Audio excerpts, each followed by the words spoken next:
আসসালামু আলাইকুম। আমি মনি, আমার পুচুদের মা। ওই যে আপনাদেরকে দেখালাম চীনামাটির পাহাড়, নদী, নদীর পাশে একটা পাথরের টিলা বা পাহাড়ের মতো, সেখান থেকে আমি কিছু গাছ নিয়ে আসছিলাম। এটা হচ্ছে একগুচ্ছ ঘাস, কিন্তু দেখতে অনেকটাই মিনি বাঁশঝাড়ের মতো, তো আমার ভাল লাগছে দেখেই নিয়ে আসছি। আর এটা হচ্ছে একটা পাম জাতীয় গাছ। তো এটারও আমি আলহামদুলিল্লাহ একটা চারা পাইছিলাম। আমি আসলে প্রচণ্ড গাছপ্রেমী একজন মানুষ। আপনারা আমার ভিডিও দেখতে থাকেন, আপনারাও বুঝবেন আমি কতটা গাছ ভালোবাসি। আর এটা হচ্ছে এক জাতীয় ফার্ন। আর ছোট ছোট কিছু অঙ্কুরিত হচ্ছে, যদিও বড় গাছগুলো আসলে মারা গেছে, কারণ আমি আনার সাথে সাথেই লাগাতে পারি নাই। এই জন্যই আসলে ওই বড় গাছগুলো মারা গেছে। সমস্যা নেই, কিছু ছোট অঙ্কুরিত হচ্ছে। আর আরেকটা জিনিস দেখাই চলেন। ওই যে চীনামাটির পাহাড় দেখাইছিলাম আপনাদের, সেখান থেকে আমার মেয়ে কিছু মাটি নিয়ে আসছিল। এই যে মাটিগুলো দেখতে অনেকটাই বালু বালু টাইপ, দেখতেই পাচ্ছেন, হাতে নিয়ে দেখাচ্ছি আপনাদেরকে। আর এটা হচ্ছে এক টুকরো সেই চীনামাটির পাহাড়ের ভাঙা এক টুকরো, সেখান থেকেও আসলে আমি একটু নিয়ে আসছিলাম। আর এটা হচ্ছে আজকের সন্ধ্যা, দেখতে পাচ্ছেন কত সুন্দর। সন্ধ্যা তো আসলে দেখছি, অনেক দেখছি, প্রতিদিনই দেখি, কিন্তু এরকম আকাশের রূপ আসলে কখনো দেখি নাই। আর সন্ধ্যাতেই কি সুন্দর চাঁদ উঠে গেছে, দেখছেন। যাই হোক, আমি একটু ভিডিও করতেছিলাম, যেহেতু আমার কাছে পুরোটাই মনে হচ্ছিল এটা আমি কোনো রিয়েল সিন না, আমি কোনো সিনেমাটিক ভিডিও দেখতেছি। তো এরকম আকাশের রং আর রূপ আমি আসলে এর আগে কখনোই দেখি নাই। এখানে এসে আসলে অনেক জিনিস দেখলাম, প্রকৃতির অনেক জিনিস। আমি আসলে প্রকৃতি খুবই ভালোবাসি। আর আমি এ পর্যন্ত আসলে কক্সবাজারেও ঘুরতে যাইনি। আমার পানিতে প্রচণ্ড ভয়, তাই কক্সবাজার না গেলেও অত আফসোস নাই। তবে প্রকৃতি দেখার অনেক শখ। বাচ্চারা একটু বড় হলে ইচ্ছে আছে দেখি শ্রীমঙ্গল, সিলেট চা বাগান, তারপরে মানে যেখানে প্রকৃতি খুব সুন্দর সেখানে গিয়ে একটু দেখে আসব, আল্লাহ যদি বাঁচায় রাখে। তো এই হচ্ছে আজকের সন্ধ্যা।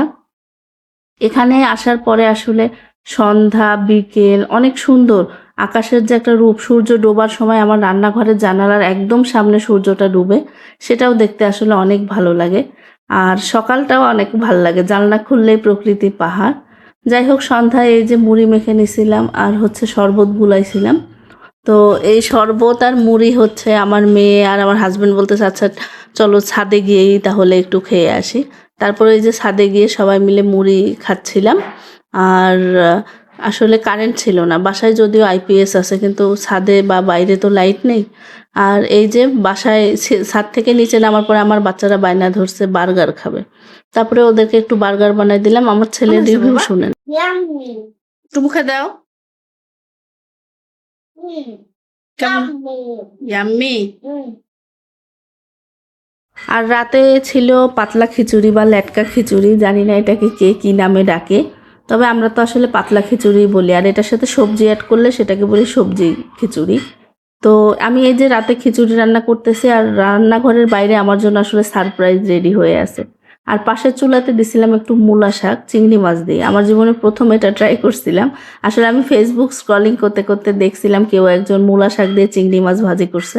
তখন থেকে আমার প্ল্যান ছিল যে আমিও একদিন ট্রাই করব। আর আমার ছেলেদের সারপ্রাইজ দেখেন, মানে তারা আমার জন্য যে কত ধরনের সারপ্রাইজ রেডি রাখে, তাদের চোখের থেকে একটু আড়াল হলেই তারা কোনো না কোনো সারপ্রাইজ রেডি করে ফেলে। এই যে রান্নাঘরে আমি রান্না মানে এখনো শেষই হয় নাই, একটু বের হয়েছিলাম, বের হয়ে দেখি এই অবস্থা। আর এই যে আমার ছোট পুচু, সে একটু ফোন দেখতেছে। তারপরে ওদেরকে আমি খাওয়াবো, খাওয়ানোর পরে ঘুম দিয়ে আমার বাকি কাজ। আসলে আমার সব কাজ রাতেই কমপ্লিট করে রাখতে হয়, তা না হলে পরদিন ওদের পিছনে থাকতে থাকতে আমার অন্য কোনো কাজে আসলে হাত দেওয়া হয় না। তো যাই হোক, এখন রাত কয়টা বাজে ঘড়িতে আপনাদের দেখাবো। ওরা রাত 2টার আগে আসলে ঘুমায় না। মাঝে মাঝে তো দেখা যায় 12টায় একটু ঘুমায়, 1টায় উঠে পড়ে, আর সকাল 5টা। তো যাই হোক, এই যে আমার গোয়াল ঘর, দেখেন আপনারা এই ঘড়িতে কত বাজে, 2টা 20 বাজে। ওদেরকে শোয়াই দিয়ে আসছি এই গোয়াল ঘর পরিষ্কার করে, তারপরে যত কাজ আছে সবগুলো কমপ্লিট করে আমি শুতে যাব। আমার শুতে যাইতে মিনিমাম 4টা থেকে 5টা তো বাজবেই, এটাই আমার রুটিন। গত 5 বছর যাবৎ আমি আসলে এভাবেই, কোনো ঘুমের কোনো শিডিউল নাই আমার। আমার বাচ্চারা প্রচণ্ড মানে দুরন্ত, প্রচণ্ড রাত জাগে, ঘুমের খুবই ওদের অনিয়ম। এই যে গুছাই নিচ্ছি। আর ময়মনসিংহ থাকতে আসলে একজন হেল্পিং হ্যান্ড ছিল, এইখানে আসার পরে কোনো হেল্পিং হ্যান্ড নাই, যার ফলে সব কিছু নিজেরই করতে হয়।